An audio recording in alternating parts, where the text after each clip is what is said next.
ئێمە لە ژێر ناونیشانی فریشتەکانی میرەبانی ڕێکخراوی تەندروستکارانی کوردستان لقی سۆران هەڵدەستین بە بڵاوکردنەوەی نزیکەی 500 دەمامک و دەستکێش و بڵاوکراوە کە تێدا زانیاری ڤایرۆسی کۆڕۆنای لەسەرە بەسەر کاسبکاران و دوکاندارانی قەزای ڕواندز بۆ ئەوەی زیاتر خەڵکەکە هۆشیار بیتەوە زیاتر بەرگریمان بەهێزکەین دژی ئەو ڤایرۆسە. ئامان زمان دابشکردنی دەستوانە و دەستکێش و بڵاوکراوەیەکی تەندروستی دژی کۆڕۆنا ئامانمان زیاتر لەوەیە خەڵکی وشیار بکەینەوە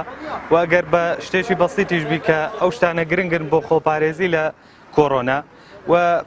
زیاتر وعیشی پێویستە هەر ئەو شتانە بەس نییە کە ئێمە بڵاویەکەینەوە ئیدی